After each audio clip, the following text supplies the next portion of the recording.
घर की और मेरी हालत देखिए दोस्तों, ये है शादी का एक दिन पहले का वीडियो रात के 12 बजे। तो रात के 12 बजे मैं कर रही हूँ अपनी छोटी मामी की ब्लीच, मतलब एंड काफ़ी सारे 3 से 4 लोगों की मैंने ब्लीच ऐसे ही बैठे बैठे कर दी। और घर की हालत देखिए कितना ज़्यादा फैला हुआ है। कल की है शादी तो वही सब तैयारी कर रहे हैं, सब बोल रहे हैं मेरा नहीं करोगे, मेरा नहीं करोगे। मैंने कहा आ जाओ सब लाइन में। और मैं दिल्ली से ब्लीच लेके आई थी तो मैंने सब लोगों को कर दी एंड सब लोग अच्छे से चमक गए थे। एंड मुझे काम भी एक्स्ट्रा मिल गया था कि हाँ चलो फटाफट फटाफट सबको ब्लीच करो, ये करो वो करो। हल्दी मेहंदी वगैरह सब लोगों ने ऑलमोस्ट लगवा ही ली थी। मेहंदी मैं ज़्यादा किसी को नहीं लगाई, मैंने हाँ लेकिन एक आध लोगों को लगाई बस। और उसके बाद ये लगाने के बाद इतना ज़्यादा फैला हुआ था ना, एकदम हो चुका है नेक्स्ट डे नेक्स्ट मॉर्निंग। तो मैंने सबसे पहले दतवन किया, उठ के ब्रश वगैरह किया, फ्रेश हुई। एंड उसके बाद इधर देखिए चाय बन रही है शादी वाले दिन, जो कि हलवा चाचा वगैरह मिलके बना रहे हैं, चाचा मेरी मौसी मेरी बुआ ये सब मिलके बना रहे हैं काली चाय। एंड उसके अंदर फिर दूध एंड में आ गया था गांव में, आप लोगों को पता ही है। फिर ये आ गया मोर कहते हैं इसको, इस मोर को परछा जाएगा, मतलब इसकी पूजा करी जाएगी। एंड मोर ये बारात में जाता है लड़के के साथ। तो ये मोर आया तो इसको पूजा करी गई है इस तरीके से। एंड जो लेके आते हैं उनको भी तिलक किया जाता है, ये रस्म है हमारे घर की। एंड मतलब 3 चीज़ आती है, एक आता है सिंदूरा जिसमें सिंदूर होता है, एक होता है कलश होता है उसकी पूजा होती है, और एक होता है ये इसको मोर कहते हैं, इसकी भी पूजा होती है। तो ये जब जब जो जो लेके आता है उन सबकी पूजा करी जाती है, शुभ माना जाता है क्योंकि ये शादी में जाएगा दूल्हे के साथ दुल्हन के घर पे।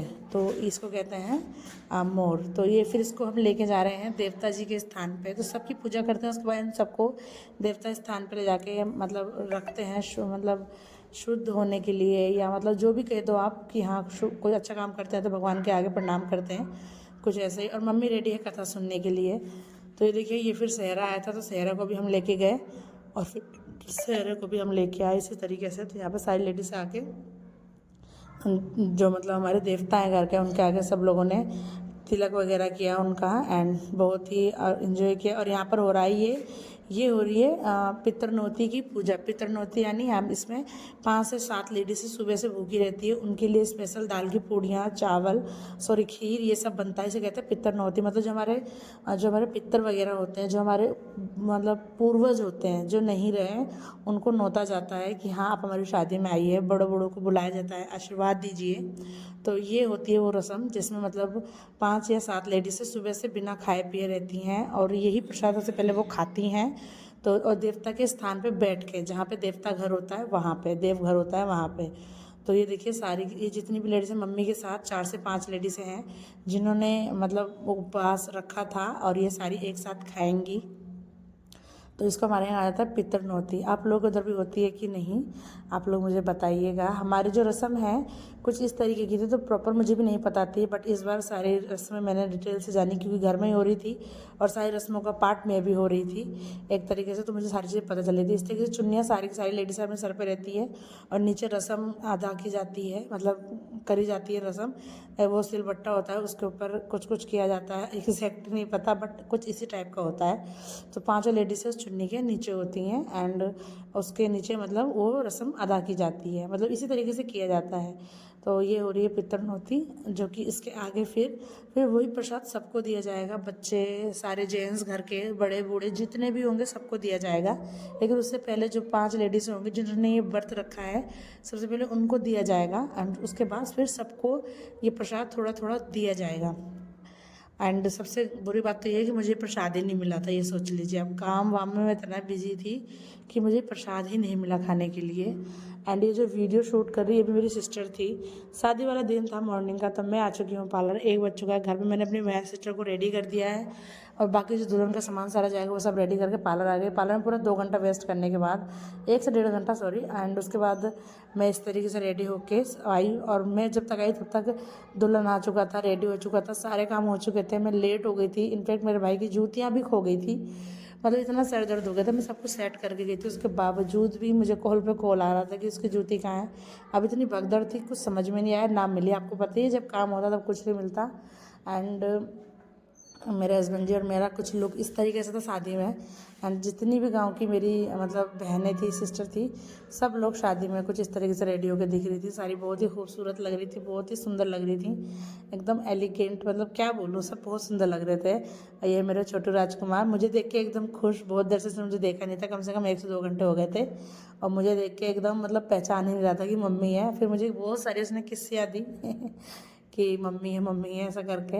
एंड ये देखिए डीजे के साथ जो आया था, नाचने वाले आए थे, नचनिया कहा जाता है हमारे वहाँ पे, तो वो लोग आए थे नाचने के लिए। एंड सब लोग, ये है मेरी बम्बई वाली चाची, जो मिलता जाएगा मैं आपको इंट्रोड्यूस करवाती जाऊँगी। तो मेरी चाची अगर गिना तो 7 से 8 चाचियाँ हैं मेरी, बड़ी मम्मी 3 से 4 बड़ी मम्मी हैं, फूआ है मेरी 7 से 8, और उसके बाद बारात विदा हो चुकी है। हम लोग निकल चुके हैं गाड़ी में बैठ के, बारात लेके जा रहे हैं भाई के साथ। और ये है मेरी बड़ी मम्मी की लड़की, छोटी सिस्टर है मेरी, ममता नाम है इसका, ये मेरे साथ बैठी है। और इसके उधर बैठी है चुलबुली, और ये है मेरा भाई, मेरे मामा का लड़का। तो ये लोग भी मतलब पहुंच चुके हैं, ये सब लोग वहाँ पे बारात लेके जहाँ जाना था। पसीने के मारे मेरी हालत बहुत ज़्यादा ख़राब हो रही थी, क्योंकि बहुत ज़्यादा पसीना पसीना हो रहा था। यहाँ पे बारात ले जाने की हम लोग तैयारी कर रहे थे, तो मतलब घर से थोड़ा दूर इतनी बाराती वगैरह सब सजाते हैं, वो सब लाइटिंग वगैरह वो सब किया। उसके बाद डीजे बजाए, और सारे मेरे भाई के दोस्त, मेरे जितने भी भाई हैं सारे मिलके सब लोग डांस करते करते एंट्री कर रहे थे, ये देखिए। एंड हम लोग गाड़ी में बैठ के उनका डांस एंजॉय कर रहे थे। एंड ये देखिए इस तरीके का कुछ मतलब माहौल था, बहुत ही अच्छा लग रहा था।